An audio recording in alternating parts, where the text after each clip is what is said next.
भारत ने अपनी रक्षा तैयारियों को नई धार देने का बड़ा प्रयास किया है।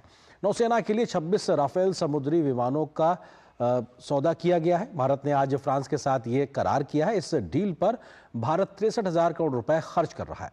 रक्षा सचिव राजेश कुमार सिंह की मौजूदगी थी जब ये तमाम इस पर हस्ताक्षर किए गए। इस समझौते में प्रशिक्षण, सिमुलेटर, हथियार, तमाम प्रकार की व्यवस्थाएं शामिल की गई हैं। इसमें भारतीय वायुसेना के मौजूदा राफेल बेड़े के लिए उपकरणों का अपग्रेड करना भी एक तरीके से शामिल है।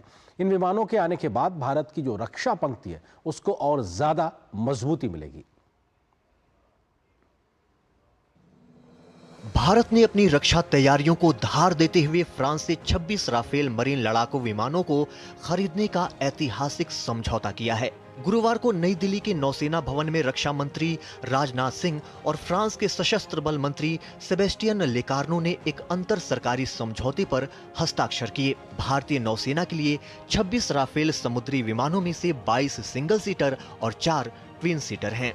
रक्षा सचिव राजेश कुमार सिंह की मौजूदगी में हस्ताक्षरित इस समझौते में प्रशिक्षण, सिम्युलेटर, संबद्ध उपकरण, हथियार और प्रदर्शन आधारित रसद शामिल हैं। इसमें भारतीय वायुसेना के मौजूदा राफेल बेड़े के लिए उपकरणों को अपग्रेड करने का भी प्रावधान है।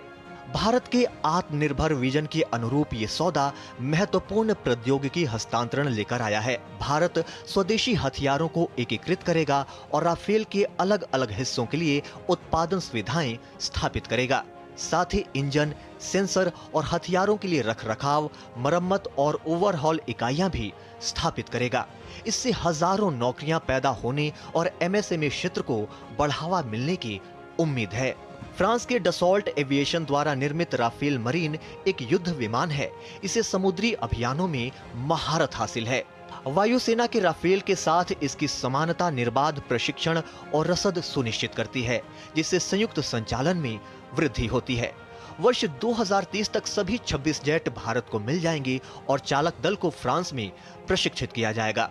इस सौदे से भारत की नौसैनिक ताकत में बड़ा बदलाव आएगा।